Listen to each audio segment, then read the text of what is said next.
ഹമാസിന്റെ ഭരണം മടുത്തു. ഹമാസ് പുറത്തു പോകൂ, യുദ്ധം മതിയായി, ഭക്ഷണം വേണം, ഞങ്ങൾക്ക് സമാധാനം വേണം. ഇസ്രായേലുമായുള്ള യുദ്ധം അവസാനിപ്പിക്കാൻ ആവശ്യപ്പെട്ട് ഹമാസിനെതിരെ തെരുവിലിറങ്ങിയ പലസ്തീൻ ജനതയുടെ വാക്കുകളാണത്.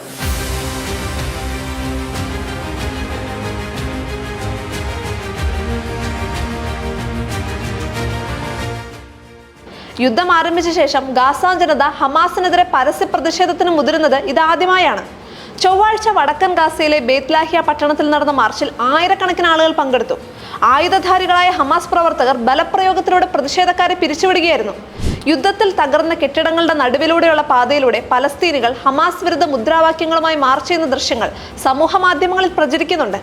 സംഭവത്തിൽ ഹമാസ് ഔദ്യോഗിക പ്രതികരണത്തിന് തയ്യാറായിട്ടില്ല. വിശ്വാസവഞ്ചകരാണ് പ്രതിഷേധം നടത്തിയതെന്ന് ഹമാസ് അനുകൂലികൾ പറയുകയും ചെയ്യുന്നുണ്ട്. ഇസ്ലാമിക് ജിഹാദ് ഭീകരവാദികൾ റോക്കറ്റ് ആക്രമണം നടത്തിയതിന് പിന്നാലെ ഇസ്രായേലി സേന ബേത്ലാഹിയയിലെ ജനങ്ങളെ ഒഴിപ്പിച്ചു മാറ്റാൻ തുടങ്ങിയിരുന്നു. ഇതിന് പിന്നാലെയാണ് ബേത്ലാഹിയയിൽ ഹമാസ് വിരുദ്ധ പ്രകടനങ്ങൾ ഉണ്ടാകുന്നത്. 2007 മുതൽ ഗാസ ഭരിക്കുന്ന ഹമാസിനോട് പലസ്തീനികൾക്കുള്ള എതിർപ്പ് യുദ്ധം ആരംഭിച്ച ശേഷം ശക്തിപ്പെട്ടു എന്നാണ് റിപ്പോർട്ട്. പലസ്തീനികളുടെ ദുരിത ജീവിതം ചൂണ്ടിക്കാട്ടി ഖത്തർ തുടങ്ങിയ ഗൾഫ് രാജ്യങ്ങളിൽ നിന്ന് അടക്കം ലഭിക്കുന്ന പണം ഹമാസ് ഭീകരർ ജനങ്ങൾക്ക് വേണ്ടി ഉപയോഗിക്കാതെ ഗാസയിൽ ഉടനീളം തുരങ്കം നിർമ്മിക്കാനും ആഡംബര ജീവിതത്തിനുമൊക്കെയാണ് ഉപയോഗിക്കുന്നതെന്ന് ഇതിനോടകം വ്യക്തമായിരുന്നു. യുദ്ധത്തിനിടെ ഹമാസ് ഭീകരർ സാധാരണക്കാരെ മനുഷ്യകവചങ്ങളാക്കുന്ന സംഭവങ്ങളും പുറത്തു വന്നിരുന്നു.